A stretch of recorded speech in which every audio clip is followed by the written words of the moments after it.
With you here on the Newsfeed Late Night, and we continue now with your reporting.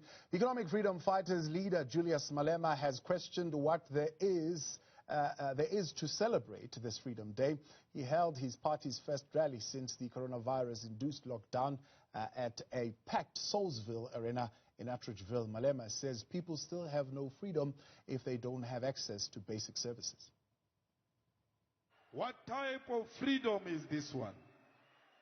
A freedom without water, a freedom without houses, a freedom without toilets, a freedom without access to quality education, a freedom without clinics and hospitals, a freedom without proper roads, a freedom with the highest unemployment amongst young people, a freedom of poverty and hunger amongst the so-called liberated. What type of freedom is this? What did we fight for? What did Mandela go to prison for? What did Sebukwe die for? What did they kill Solomon Mahlangu for? What did they kill Krisani for? As the country commemorates Freedom Day, what should the day mean to all South Africans? EFF Treasurer General Omphile Maotwe joins us now to talk a little bit more. As we come into this Freedom Day, Omphile, good evening, by the way, and thank you very much for your time. Good evening, Thabo. Good evening to the viewers at home.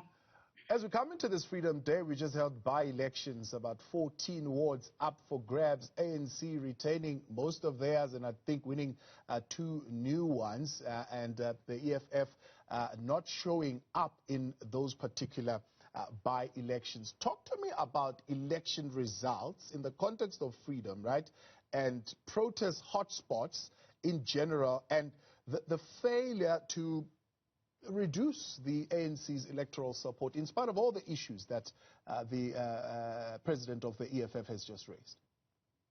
Okay, thank you very much, Thabo. So we have reduced the support of the ANC in most of the wards. If you look at the result, we might have not won a ward, but our margins have grown drastically up, and the ANC has actually reduced, even though they still won. So what it means is that the EFF still continues to grow, and we are happy with the results. Of course, we want to win wards, and we're pushing to win wards, but we are only a 7-year-old organization, and we are very happy with the progress. Now, we need to take voter education very, very serious. Yes, 27 April marks the day when we as black people eventually got to be involved in the electoral system, in who must govern this country. Remember, initially, only white people were only governing, were having the right to vote. So, yes, we celebrate one man, one vote, but 27 years later, it cannot be enough. Yeah. We can't say we've got freedom only because we get to choose who stands to be government. But even that, Thabo, we can argue that actually capital still chooses who must be president. You've seen in 2017 how capital maneuvered the system and chose the president of the ANC by buying the votes of the ANC. The current sitting president of the ANC and the country was bought, his presidency was bought because 1 billion rand was raised by capital to make him the president of the ANC, in return the president of the country. So we can argue successfully that capital still has a significant role to play in the one man, one vote. So, but nonetheless, we must continue to educate our people on voter education. If you see the campaigns of the DA, especially the last campaign, it was to demoralize our people from voting because it's in their favor if black people don't vote. So, yes, the ANC has failed us. Let's talk about that. I mean, you're pinning it on voter education, right? Is there a sense, in your view, that 27 years on, people are still able to raise dissatisfaction around service delivery in between elections, but when it comes to the actual elections, that dissatisfaction is maybe reflected by people abstaining from actually voting, but it doesn't translate in the actual numbers of votes shifting from one party to another? No, the votes are shifting. So, I mean, we've taken a significant number from the ANC. The ANC currently in Gauteng is sitting at 50.1. It was not the case in 2014. You know that very well.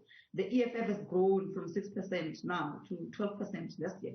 So it's a significant growth. But all that we are saying is that our people get to be disgruntled, and due to the failure, correctly as you were saying, we tend to show our frustration in terms of celebrity by protest and everything else. But then we make a mistake of not going to show that anger on the ballot paper. So we tend to abstain. And I'm saying this because if you look at the voter turnout, it's very low, particularly during the by-elections. Generally, the by-elections, the voter turnout is very low. But in general, we've got our members, our community members, who are disgruntled because of lack of service delivery. There are no toilets, there's no water, there's no electricity, there's no roads, there's no access to education. So our people, there's no employment. Our people get frustrated, and they think that by abstaining from voting is actually the solution. And it's not the solution. We're going to wake up one day and we're going to have a white government running this country, because white people go in their numbers to vote because they know the value of one man, one vote. And they run a campaign to make our people disgruntled because it works in their favor for them to gain more votes. If black people abstain from voting, and I'm warning black people, we will wake up with Helen Zille as the president of the country, because all white people, they take everybody, their grandmother, their grandfather, their husband, their wife, their girlfriend, everybody, they go and queue and vote. Till now we become disgruntled, and then we sit at home and you say, well, abstain, we're not voting. So it's very quick for a black person to say, I'm going to show my anger by not voting. If you don't vote, it's as equal as voting for the ANC or the DA for that matter. So our people are frustrated, rightfully so, because 27 years later, we still don't have service delivery. We still don't see the fruit of the freedom that was fought for. Thabo Mdluli said Aluta continue when he was released from prison, because he knew that his release meant that black people will be able to choose the government of their choice. But it did not mean that that government will then translate into service delivery. As we can see, it's evident 27 years later that we don't have our kids when they go to university, they get killed for asking for free education. Let's talk about that before we run out of time. The slow pace of transformation. 27 years later, we were talking moments ago about the changing of William Nicol with the ANC. The slow pace of the transformation of public spaces, places of names, the identity of those places. Talk to me what you think is behind that. It's no longer slow anymore. It's going in reverse, Thabo. If you look at, let's take the state of our SOEs. The apartheid government knew when they came into this country that for them to get money quicker is to firstly capture the mines, build the mines, and then have Transnet that is going to move the commodities as quickly as possible out of this country to generate revenue. That's why Transnet was then a state-owned company. They knew that for them to run the mines, they needed electricity. They can't run without electricity. And that is why Eskom was then a state-owned. But what we see with the government of Ramaphosa, he wants to privatize Eskom. He wants to privatize Transnet. He has privatized SAA as we speak. We are now flying British Airways. As a member of parliament flying from Gauteng to Cape Town, I cannot fly on an SAA flight. I fly on a British Airways flight. He is now in the process of privatizing Dinel because Dinel can't even pay for salaries. So they've got a deliberate effort to collapse the state-owned entities. The state-owned entities that currently are employing a lot of our people. Our people are going to remain unemployed. We will see electricity being privatized, and our people will not be able to afford electricity. We are going back to pre-democracy when electricity to us was luxury. So it's not a slow progress at all. It's a regression. We've regressed from the small gains that were made prior to this government. If you look at PRASA, they are running down PRASA. Now they are even selling the buildings, the property of PRASA. So there's no appetite from this current government really to transform anything. Anything that they put their hands on is to put it back on the hands of white people. Let's take, for example, the motion that was tabled by the EFF, expropriation of land without compensation in Parliament. Now they are changing what should be in the amendment itself, in the Constitution itself. what we will see as the EFF, we're going to reject that motion because that motion seeks to insult our people because it's not talking about because you're expecting it to be a watered-down version of the amendment? Come again? Are you expecting a watered-down version of the amendment in the language?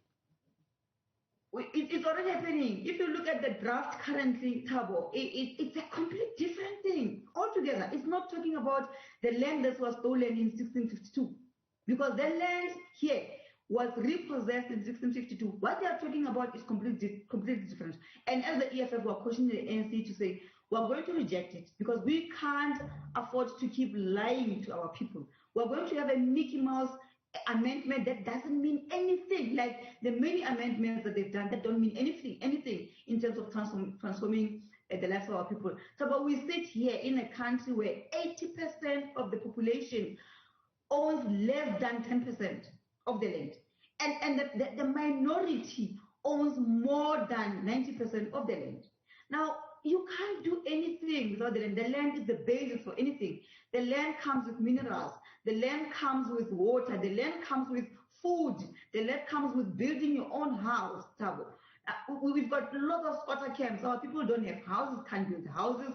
We don't have food security.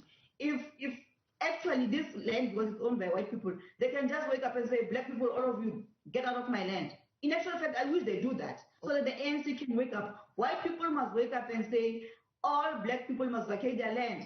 Then the government will realize that in actual fact, they are running nothing except pushing of paper. Because we've got nothing there. We're going to have to leave it there. I appreciate your time and thank you very much for joining us. EFF Treasurer General there, Omphile Maotwe. Thank you very much for your time. Let's have a look at